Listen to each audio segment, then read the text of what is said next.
Okay, thanks everyone for those of you joining us live and for those also tuning in after the fact on iTunes or SoundCloud. Welcome to our 20th episode of Meet the meQuanics today. We had a bit of a delay from yesterday and we're about a half an hour late, but hopefully that should be all right since most of you listen offline. So today I'm very happy to have Damian Markham, who's a permanent researcher at CNRS in France and is attached to ParisTech in Paris.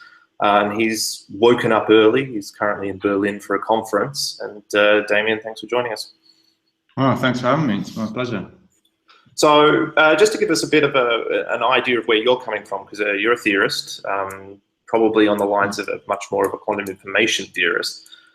So maybe give us a bit of a brief bio and give us a bit of a rundown on sort of what your main interests are and more specifically, what are you working on at the moment?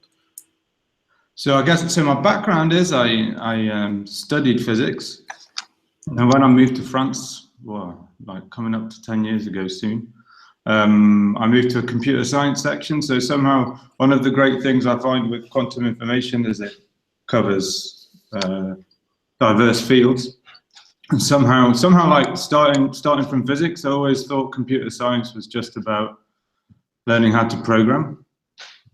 In later years, I realized it's, of course, incredibly fundamental science in its own right. And so it's very exciting to see the crossover between fundamental physics and fundamental computer science and questions of what you can compute as compared to what laws of nature allow. And so my research is on, I'm working actually now we've moved institute, so I'm still working for the CNRS, but we're now in the University Pierre and Marie Curie in Paris. We've moved recently, and we have a center now, a Paris Center for Quantum Computing that we're building, which is kind of exciting combination of theoretical physicists, computer scientists, experimental physicists all working together to kind of push forward quantum technologies. And so the idea is that we're working on is, I guess there's two main topics that I work on.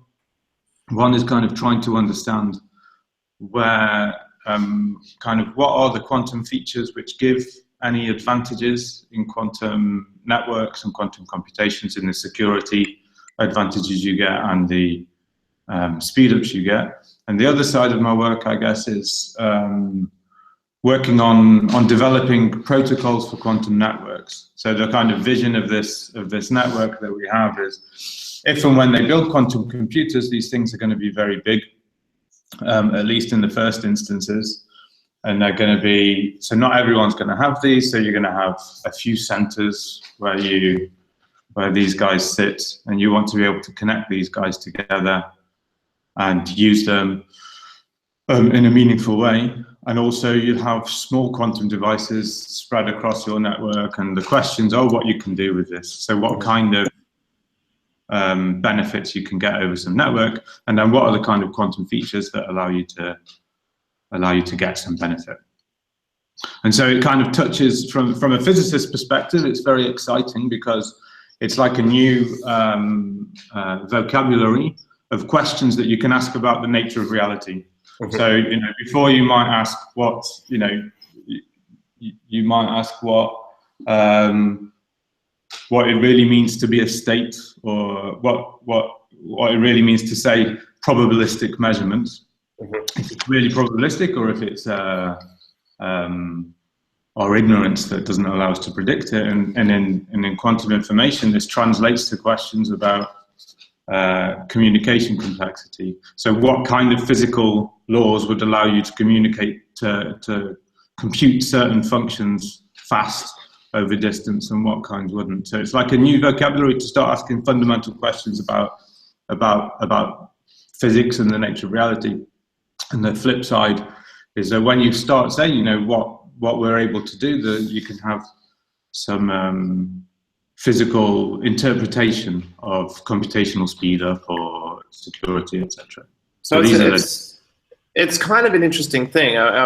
When you were talking about sort of this fundamentals and related to communication complexity, I read an after dinner talk from Scott Aronson at QCrypt, I think it was last week or the week before, where he was asking the question of whether or not the no cloning theorem in quantum mechanics, the fact that there's no way to perfectly copy an unknown quantum state, is this a fundamental? Is there a fundamental reason in our universe why this happens, or is it just a consequence of quantum mechanics? Now, you're talking a lot about sort of communications as a means to sort of unlock more fundamental principles of how the universe works. I mean, how do you make that kind of link? Is some property of communication, or the ability for two individuals or two entities in the universe to communicate, really a fundamental principle that helps you unlock these other things? So I guess, so certainly some people would suggest that's the case. Some people would say, if I'm thinking about kind of fundamental principles, so if I take,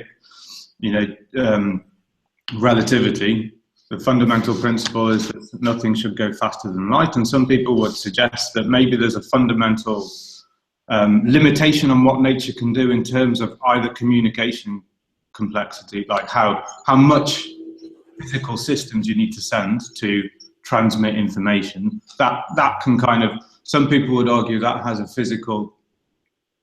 has meaning as a physical principle, that you can try and build up theories around this. Another principle might be kind of the difficulty, the physical difficulty of certain tasks. So you might say some computations should be difficult, otherwise nature would look very different. So some people try, so that's kind of one thing you might do, kind of going that direction. You might say, well, if I could solve an NP-complete problem instantaneously, then this sounds a bit too ridiculous for nature. So, so if you, and you can take such an argument and you could say, well, what effect would that have on many-body physics, for example? And so you can certainly go both directions. Yeah. So, I mean, does this have any linkage to this idea of, a lot of people look at nature and sort of say, well, nature seems to be doing these calculations all the time, and it's not taking the age of the universe to do it. Does it link into this? Do we have sort of principles to say, well, nature is solving an NP-complete problem, we just don't know how it's doing it? So, I mean, that certainly motivated a lot of the progress in trying to develop quantum algorithms in the past, so and models of quantum computation. So that was certainly one of the motivations behind adiabatic quantum computation, was to realize, well, what nature does very well is find equilibrium states. And so if your system is such that this equilibrium state is a solution to a difficult problem, or if you can slowly shift your equilibrium state to a state which is a solution to a good problem, then you can kind of use this thing that nature does. And so far, it seems that even taking the best examples of problems that we can understand that nature is solving, we don't get free NP-complete solutions. If we did, we'd have even more funding. Yeah, so everyone always said that if you could show that quantum computing solved NP-complete, none of us would have to worry about a job ever again. Yeah, or like no one would believe us. If you build it and show it, then yeah, absolutely, yeah. Yeah, that's probably the more likely thing, is that nobody would believe us. Certainly, so in computer science, this kind of hierarchy of difficult problems, this what they call this complexity hierarchy, the idea that some problems are genuinely difficult.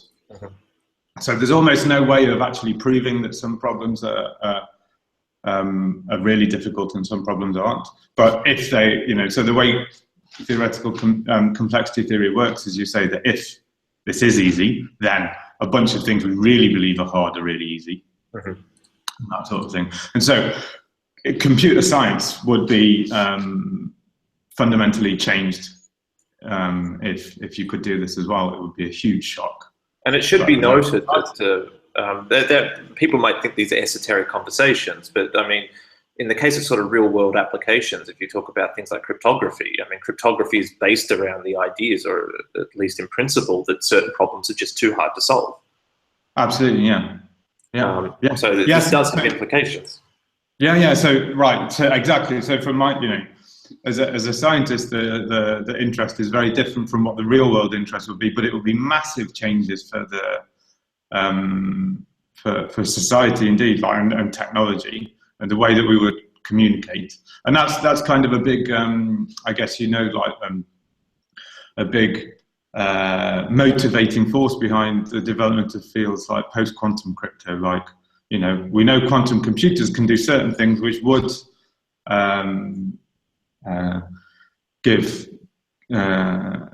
question to current security on the internet, and there's big work now on if and when they build a quantum computer, what do you do in such a situation? Mm-hmm.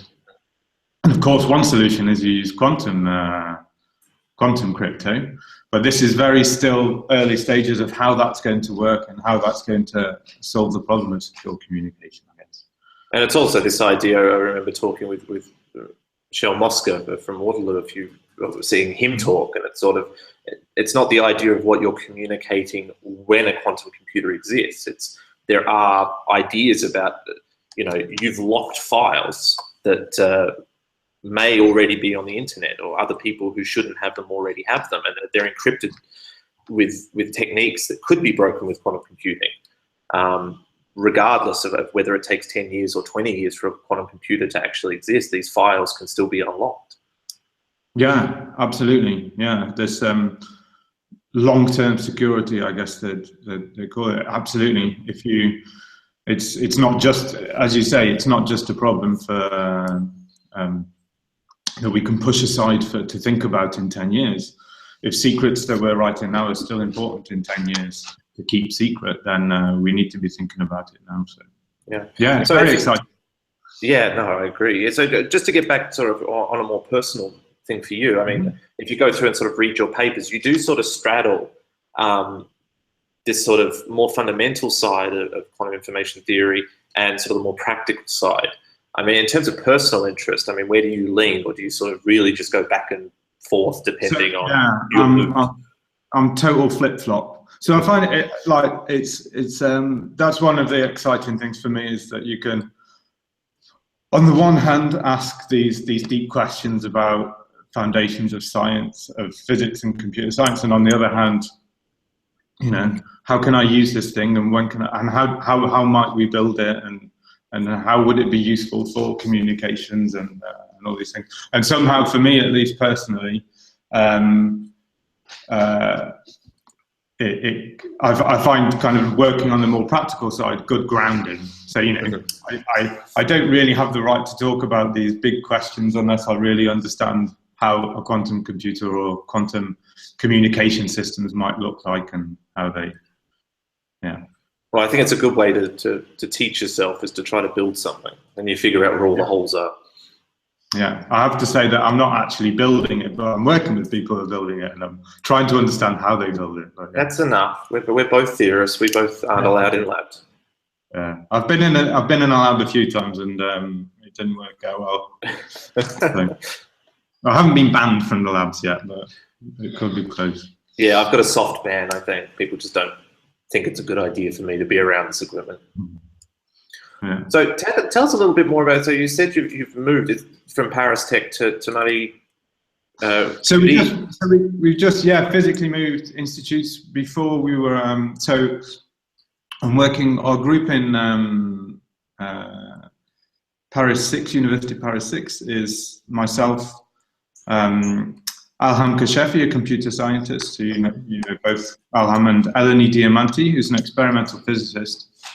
So what's really nice with our group is that we kind of cover this spectrum of specialities, and this is what allows me to work really on from more practical aspects of building a network and what you can do with a quantum network, to these kind of fundamental questions, is this broad spectrum of collaborations. That's kind of one of the important things, and it's taken a long time to be able to, and that's one of the ideas behind this Paris Center for Quantum Computing as well. And it takes a long time and a lot of kind of effort to build these collaborations and to build the language to speak to each other. Mm-hmm. So, coming for a theoretical physicist to talk to an experimental physicist is already kind of difficult enough, and you have to build up a common language that you can talk and understand each other in.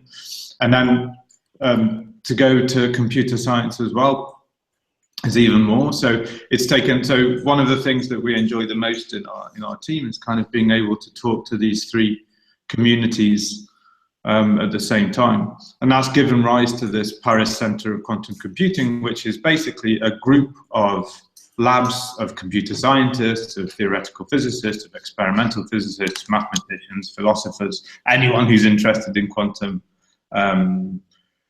information and quantum communication and computation. And so we have this kind of community where we all work together and try and speak and understand. So I mean, it's you, Elham, and Eleni at Marie Curie, but I mean that's obviously not the entire centre. No, that's right. So we're here. So the team that we previously we were in Telecom ParisTech, which now Roman Aleum and Isabel Zakin are still there, and so they have an experimental group and theory in quantum crypto still there. We work with a group of Ioannis Karanidis in another university in Paris. We work with the group of Nicolas Treps actually in the same university but a different department from us in Paris. So there's many groups. This Paris Center for Quantum Computing, there's many groups in and around Paris who work on this field. Yeah. But it's sort of headed by you guys. You're sort of the central node, just managing node. Well, so you want to talk about? So it's headed by Ioannis Karanidis, who's in Paris Diderot University, Paris 7. Mm-hmm. And at the moment we have 2 physical spaces. So up until recently, it was more a kind of virtual network. So we meet regularly. We have every month or so we have a scientific meeting where we all get together and discuss our research directions, which is always kind of fun when you've got such a broad range of expertise. And recently we got some physical space.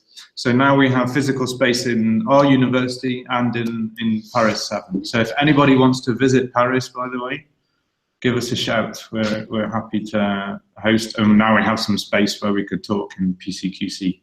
Well, I've put a link below, and I'll put a link in the description to the centre's new website, so everyone can check it out and get into contact with you. So in sort of the broader context of quantum computing and what's happening globally, I mean, we were talking offline just before we started the actual live stream about this recent €1 billion funding announcement from the European Union. The details still are yet to be flushed out, but as you were saying offline, there's obviously a lot of meetings, a lot of conversations, a lot of email back and forths between various researchers around the continent talking about how this thing's going to actually be used. So from the European context and from the context of the French, can you give us any information as to where you think this is going when it comes to this investment, or at least the conversations you've been having? I guess there's been like one big change in the last maybe even 6 months that we notice a lot more is the general interest in quantum information, especially from industry. So I think that the big change, at least that I see, is that in the next years there'll be much more, for France at least.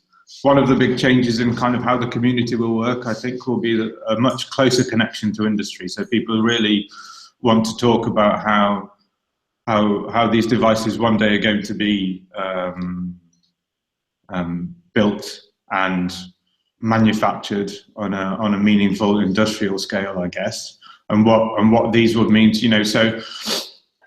So in France in particular, for example, I guess the speciality is more on the theory side. We have very strong computer science and theoretical physics. On the experimental side, the strengths are historically have been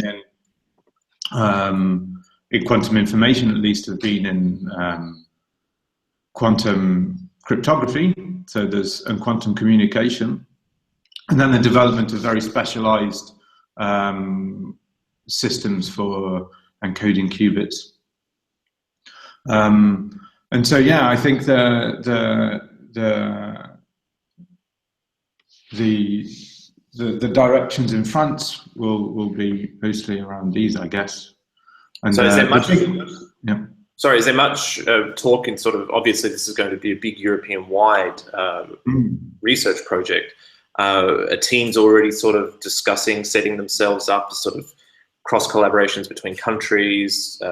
You know, the same sort of thing that you've done in Paris. You know, bringing together the computer scientists, the experimentalists, the theorists, all under sort of one umbrella, as many places have done, both in Europe and throughout the world. Yeah, as you say, there's kind of more of these kind of centres like ours in Paris and Delft and others. So in Europe, there's already lots of collaborations, international collaborations that have been kind of seeded by previous European Union grants, I guess. So certainly there's lots of talk and discussions about about how different teams will form in different directions, but it's kind of very early stages at the moment. So it's more kind of people, I guess, trying to work out what are the strengths here and what are the strengths there, and how best to put them all together, and how this €1 billion is going to be spent. Is it going to be spent in developing particular centres, or is it going to be more evenly spread out? Still, it's not. Yes, and trying to fit the money in the context of the UK quantum hubs and the Brexit and all the other troubles that are going on at the moment. It's kind of been a very big boost. And so, you know, aside from the kind of the financing of the European Union, big interest from industry. So, for example, in Paris, Atos Bull, which is one of the big manufacturers of supercomputers, they're even hiring positions in quantum information now, in a company which previously hadn't. And so, big companies are now starting to approach us to talk about sharing PhD students and to build groups within their companies. So this is a big, exciting change. So do you have much links directly with industry at this point, or at least the Paris Centre itself? Is anything being formalised? PC does, yeah. So we're in PC. So Frédéric Magnez is talking a lot with Atos Bull about this development. So in kind of computer science, so they build supercomputers in Atos Bull. So one set of questions is what you can do with these supercomputers to try and test what's going on when someone tells you they've got a quantum computer. That was actually going to be my next question, is to what, especially a lot of the times when I ask or when I talk to these more private sector focused people, is do they have anything in mind? I mean, have they researched this? Do they already have an idea of what they want these machines for? So I think, so at the moment, as far as I can see, it's, so, you know, there's well-known, everyone knows the main algorithms, what they are, but the question is how you're going to apply these and where they're going to be useful. And so the big recent change is that big companies want to understand what these things can do. And so Atos Bull, so part of it is understanding what their expertise is in supercomputing can add to the picture. And the other question is what you can do with these guys. So what exactly? I think in the next few years we'll see a lot of development in how in the possible applications of even existing quantum algorithms. So we're getting up until, we're getting to basically our last 5 minutes. We've agreed to keep this one fairly short because you've got a lot of interesting talks to go off and see today and for the rest of the week.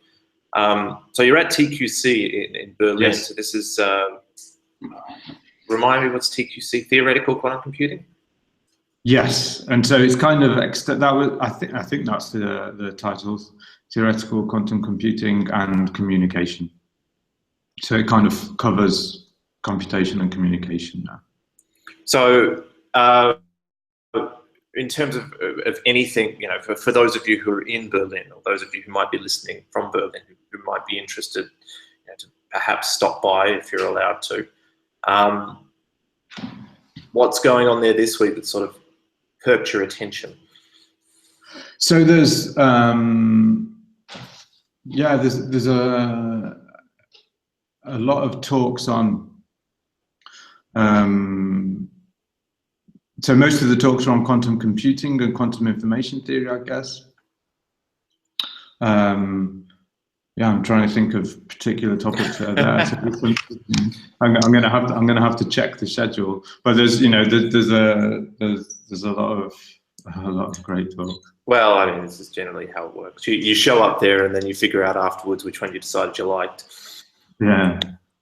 So in the last few minutes, as I usually do with everyone that comes on this podcast, is to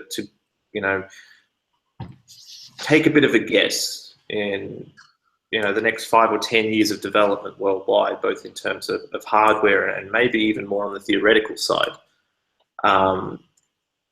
What do you think? What would be a plausible prediction, or at least what you're hoping to see in the next 10 years?